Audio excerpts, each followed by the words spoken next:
gravidade é a teoria que a ciência considera como o principal fator para manter tudo em harmonia num planeta esférico. A água não sai da Terra porque tem uma força central puxando ela para o centro da Terra, que é a gravidade. Não existe. Segundo os experimentos, a gravidade não existe. Dos fundamentos da natureza, Prumo e Nível derrubaram a teoria da gravidade.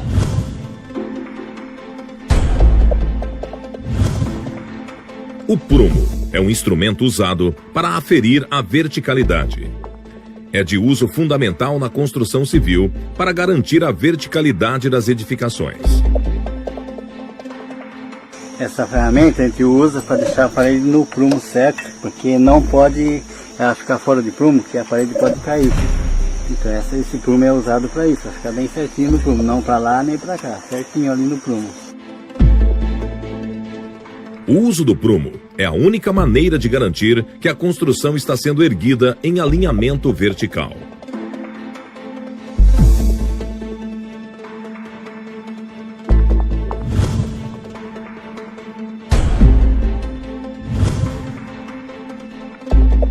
O nível é um instrumento usado para medir inclinações. É fundamental para garantir a horizontalidade. Usado amplamente nas áreas da construção civil, topografia, fotografia, astronomia, entre outras. O modelo mais comum é o de bolha. Qualquer construção tem que ter nível e o prumo. Se ficar fora do prumo ou do nível, a parede pode cair, um dia essa casa pode cair. Este equipamento é um sistema de vasos comunicantes e é usado em laboratório para demonstrar o comportamento do nivelamento da água. Seja qual for a posição que coloquemos no sistema, a água que está dentro dele vai sempre buscar o nivelamento. Esse comportamento do nivelamento pode ser comprovado não somente em laboratório, conseguimos comprovar em experimentos de campo, em lagoas, lagos e nos mares. Essa é uma versão micro do que encontramos em todo o planeta, as águas niveladas. Comprovando-se que a água se mantém nivelada, tanto em ambiente micro quanto macro, comprova-se também que a gravidade não existe, pois se essa força existisse, as águas acompanhariam a curvatura do planeta. Mas então, que forças atuam para manter a harmonia num planeta não esférico? Os pesquisadores de Dáquila e do Centro Tecnológico Zigurates concluíram que, dentre os fundamentos da natureza, as 4 principais forças que, atuando em conjunto, nos mantêm firmes no solo são o magnetismo, a densidade, a pressão e a luz. Os pesquisadores denominaram esse conjunto de forças de MDPL.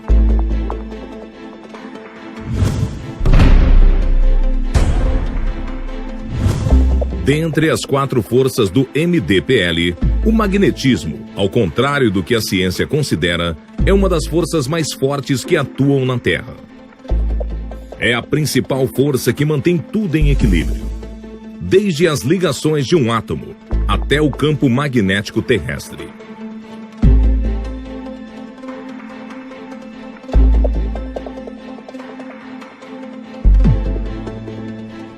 Uma forma de estudar a atuação do campo magnético nos corpos é realizar um simples experimento, onde transformamos em ondas mecânicas a energia cinética, originada pela atuação do campo magnético em um objeto.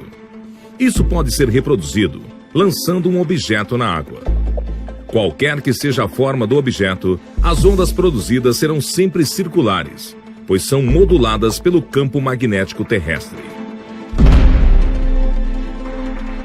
Observe que, independente da forma do objeto, as ondas produzidas na água terão sempre padrões circulares.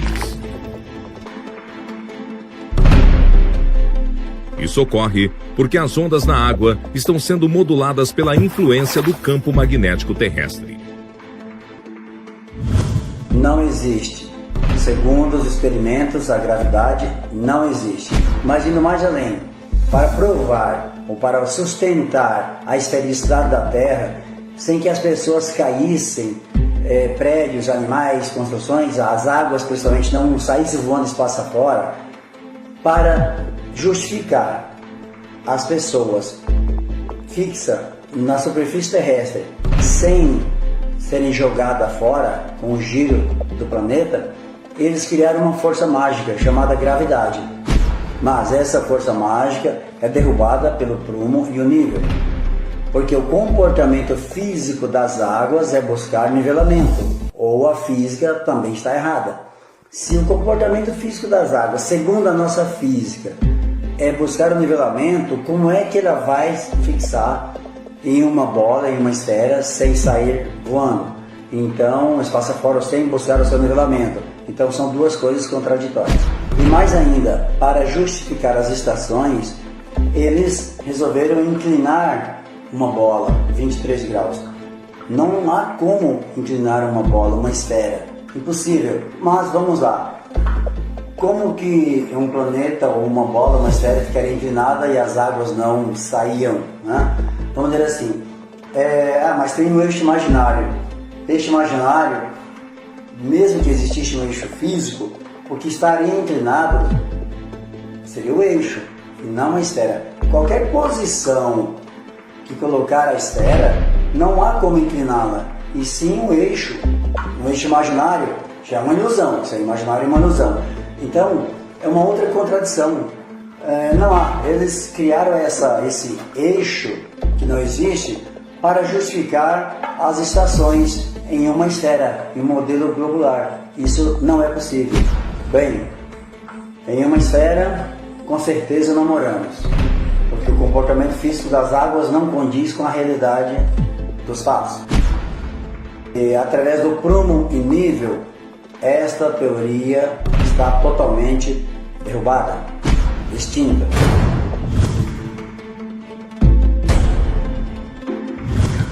Como que seria a Terra?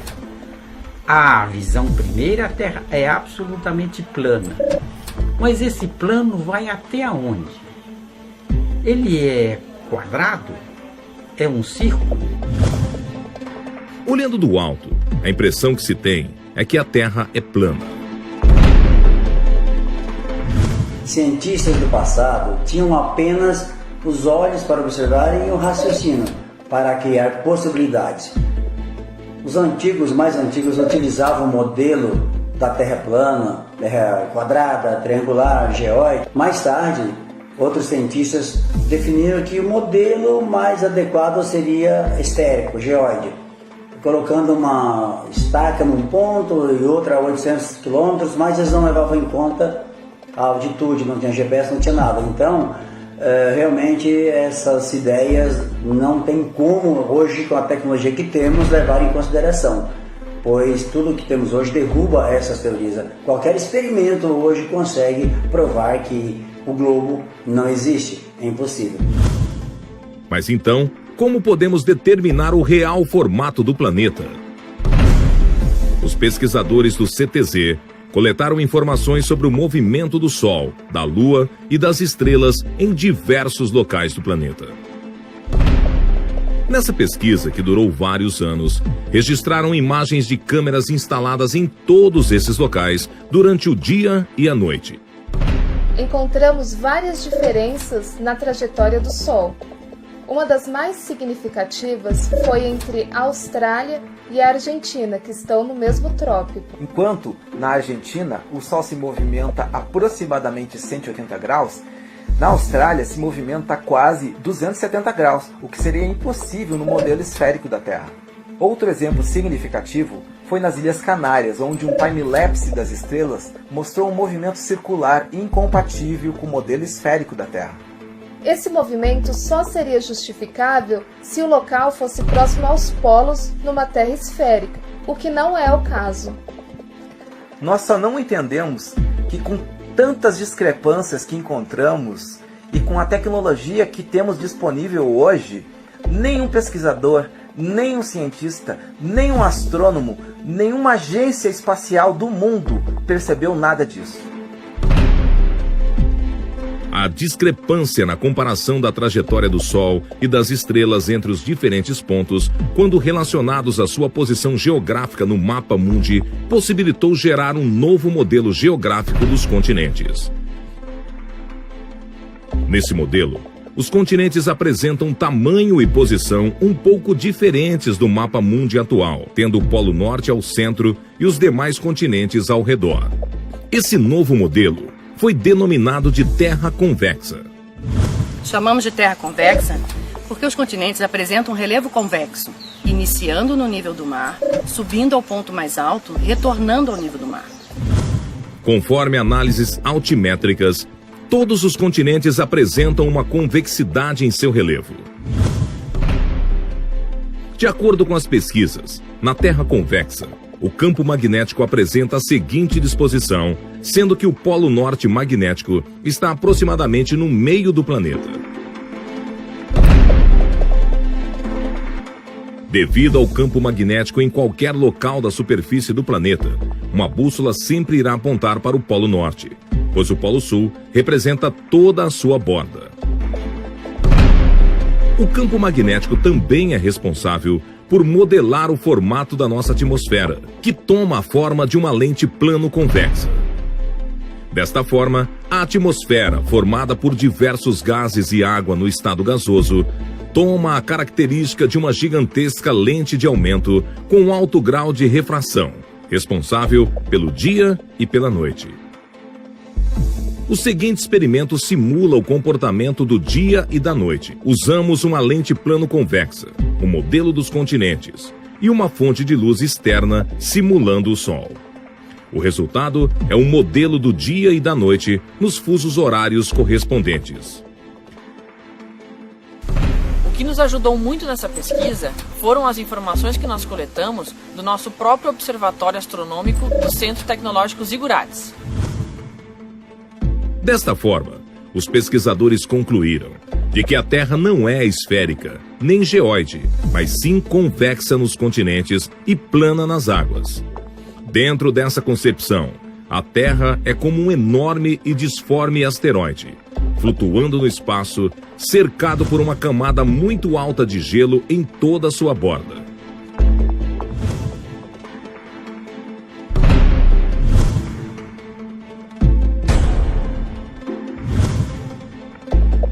E como funcionam os satélites na Terra convexa? O campo magnético do nosso planeta é o principal responsável por manter os satélites em órbita. Resumidamente, existem dois tipos de satélites, os geoestacionários e os orbitais. Os geoestacionários se encontram aparentemente fixos em uma posição sobre a superfície do planeta. Digo aparentemente, pois sua órbita tem que ser corrigida periodicamente. Já os satélites orbitais se encontram em órbita sobre a superfície do planeta. Possuem rotas e altitudes diversas, de acordo com a aplicação de cada um.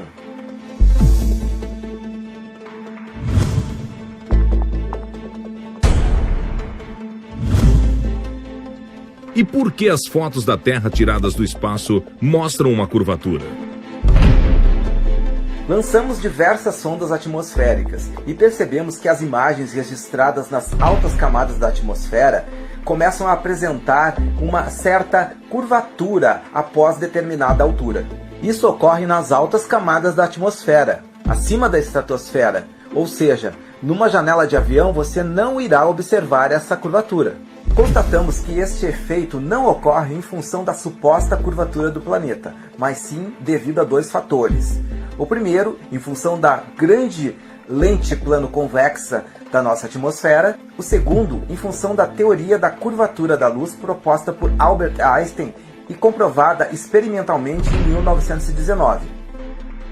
Segundo a teoria de Albert Einstein, a massa de um grande objeto pode criar uma curvatura no espaço-tempo ao seu redor, capaz de curvar a trajetória de um feixe de luz em suas proximidades. Esse fenômeno se denominou de lentes gravitacionais.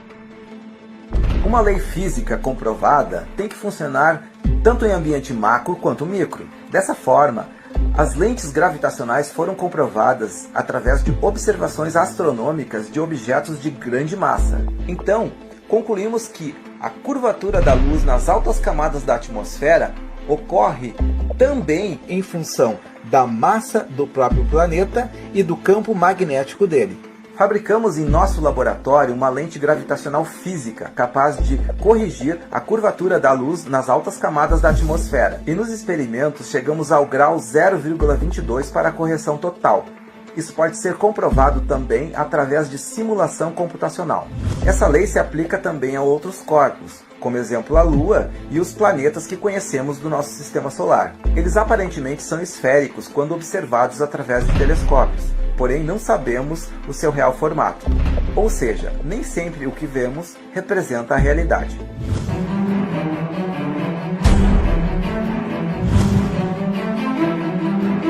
Para facilitar o entendimento e compreensão do novo modelo do planeta, os pesquisadores construíram maquetes em escala dos modelos esférico e convexo.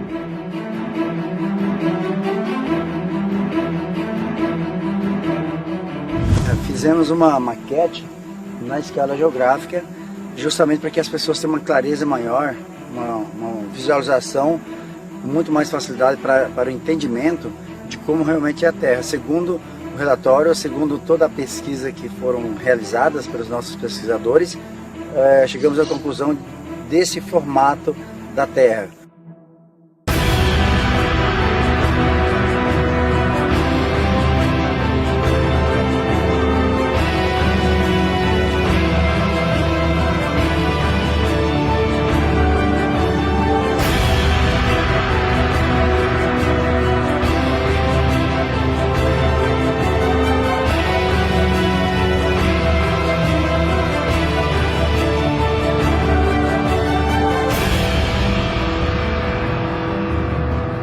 Estamos condicionados desde crianças a aceitar que o nosso planeta tem este formato redondo.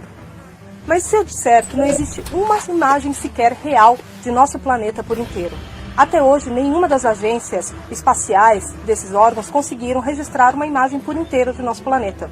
Com toda a tecnologia e avanço da ciência, essa imagem ainda não existe. Então, como é que são feitas todas essas belas fotografias que nós vemos na internet, em pôsteres, em filmes? É muito simples. São tiradas imagens locais, passadas para um programa de computador, então elas são manipuladas, forjadas para o formato que nós conhecemos hoje. Essa imagem bela, dessa fotografia do planeta azul que nós conhecemos, não passa de uma propaganda, assim como tantas outras que nós vemos diariamente. De acordo com as pesquisas feitas, os cálculos e as medidas retiradas do nosso planeta, este não é o seu real formato. O real formato de nosso mundo é este. Ele é convexo em seus continentes e nivelado nas águas. Eu fui contratado para construir o modelo do globo e da Terra convexa. Nunca pensei que a Terra tivesse um outro formato. Eu sempre acreditei que a Terra fosse um globo, uma esfera toda redondinha, toda certinha, perfeita, né? Após o término da construção, eu vejo a importância de que não tem como você viver num planeta sem nível e sem prumo. Só posso concluir que o nosso planeta é convexo.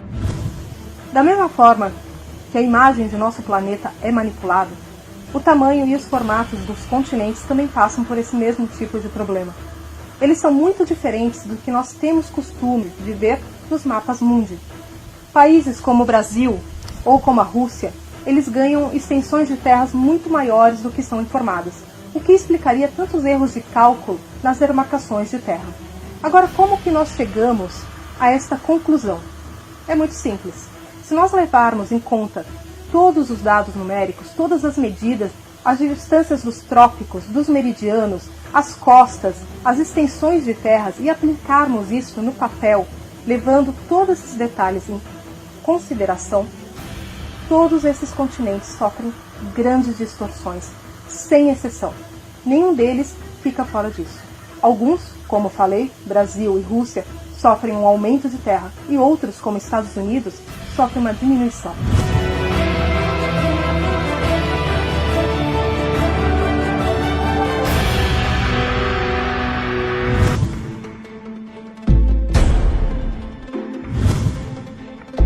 Durante as pesquisas surgiram fortes evidências da existência de um novo continente. E o que dizer do novo continente, que está muito além das nossas fronteiras? Chamamos de Norte Maior, para quem está aqui na América do Sul. Sentido norte, então nós chamamos de Norte Maior. Com a ajuda de oficiais da Marinha e da Aeronáutica, conseguimos traçar uma logística rumo ao Norte Maior, rumo à Sibéria, rumo à Rússia. Foram diversos fatores que nos levaram a perceber a existência do novo continente. Com o lançamento de diversas sondas atmosféricas, equipadas com câmeras e outros equipamentos mais, conseguimos identificar uma massa territorial que não consta dos nossos mapas, não faz parte da nossa cartografia atual. E analisando as imagens, principalmente das sondas, percebemos que faz parte de um novo continente, após uma imensa camada de gelo.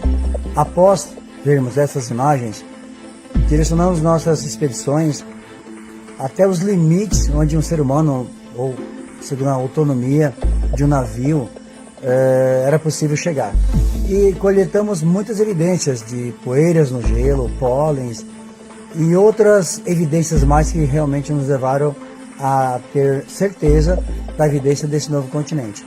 Então, não há dúvidas de que realmente existe um novo continente, novas terras, além da grande massa de gelo que nos impede de ultrapassar.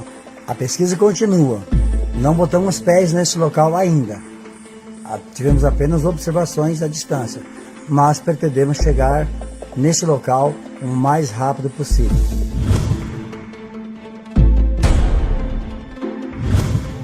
A pesquisa realizada pelo CTZ do Sol, da Lua e das estrelas trouxe muitas respostas quanto ao posicionamento dos continentes e o formato da Terra.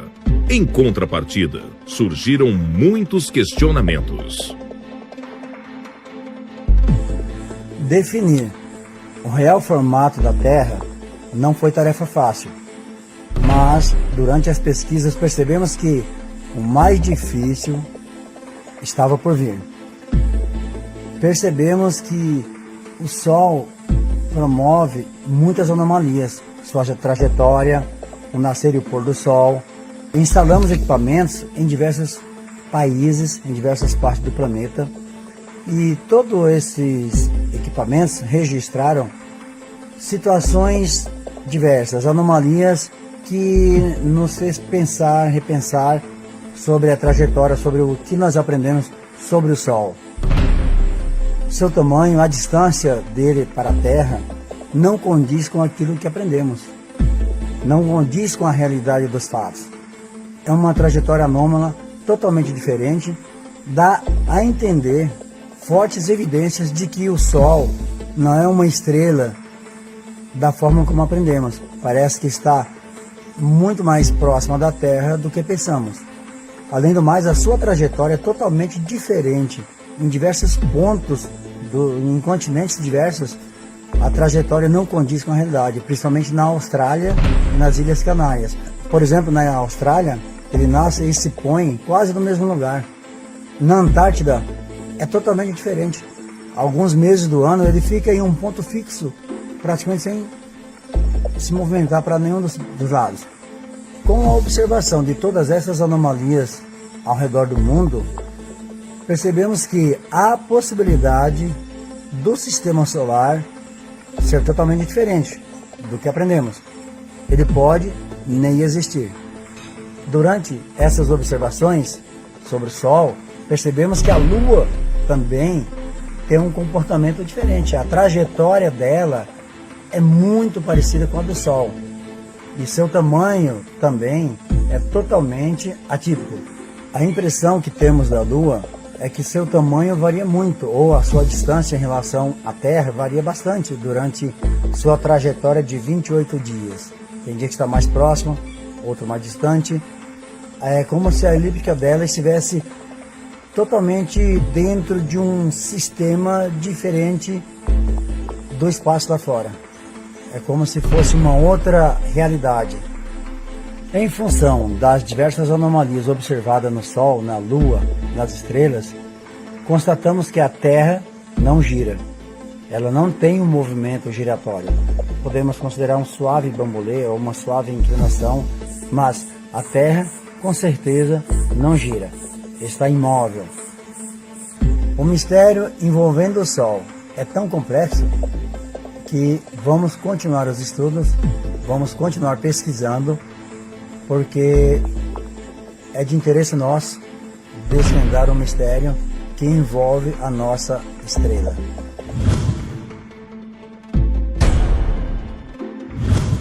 E o que muda em nossas vidas saber sobre o real modelo da Terra? Muda tudo, principalmente no sistema acadêmico.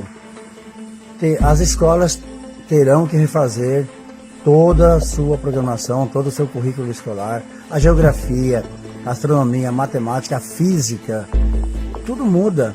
Tudo que aprendemos, todo o contexto, principalmente em relação ao modelo, a cartografia, a navegação aérea, marítima, a economia de combustível, estratégias militares, a meteorologia, a questão climática, tudo isso muda. Tudo que nós aprendemos estava equivocado. Agora, essa nova realidade nos traz, à luz do conhecimento, uma nova visão do nosso mundo, uma nova percepção de tudo aquilo que aprendemos, a transformação em nossa vida, em nossa questão cultural, a percepção do mundo, do conhecimento, todos os pilares da sabedoria. Há uma transformação imensa para todas as pessoas, sem exceção. Então, com certeza, a mudança é para melhor. Mas o que mais muda é a busca pela verdade. Foi isso que nos motivou a realizar toda essa pesquisa, a sede do saber, a sede do conhecimento.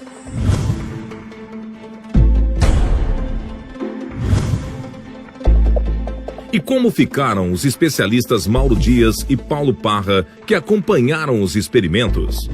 Eu sempre trabalhei com o conceito de que a Terra é esférica. E todos os meus colegas e toda a cartografia se baseia na esfericidade da Terra. Um problema até de raciocínio. Por que eu trabalhei tantos anos numa crença e vou aceitar uma crença nova? Variáveis que tinham que ser explicadas. Enquanto eu não tivesse essa explicação, eu ficava numa dúvida muito grande que me atormentava até. Quando eu pedia sono à noite, eu ficava pensando no assunto. Mas nessa viagem que nós fizemos aqui na barragem de Três Marias, nós fizemos um teste muito importante, que é a projeção de um laser numa distância aproximadamente de 18 quilômetros. E é sabido pela cartografia e pela concepção da esfericidade da Terra que nós não podemos ver uma coisa além de 10 quilômetros. Tá? Então, nós presenciamos essa experiência com todo êxito, foi feita à noite, o raio laser foi projetado paralelamente ao espelho das águas, né? E o teste foi dado como perfeito e satisfatório. E nós fizemos o maior esforço, usando o máximo que nós temos de tecnologia para fazer esse teste. Trouxemos raio laser, trouxemos teodolitos, né? Usamos rádios de comunicação. Então eu dou por concluído a parte básica dessa pesquisa e eu sinto que é até um momento de glória para nós. Então, para encerrar, eu sei que vai ter uma série de confrontações, de dúvida de outros técnicos, mas nós já estamos convencidos para colocar eles também no estado de pesquisa, né? Eu acho que isso é uma mudança de paradigma muito grande para a ciência terrestre. Eu como engenheiro e todos os estudos que eu fiz para me formar e me especializar, sempre considero a Terra numa forma esférica. Então eu tinha esses preconceitos, mas para a gente iniciar, para a gente fazer, quando nós começamos a fazer os testes e até agora, eu eliminei da minha cabeça os preconceitos que a gente tem para a gente tentar me imaginar, sem nenhum conhecimento da Terra, verificar se ela é esférica ou não.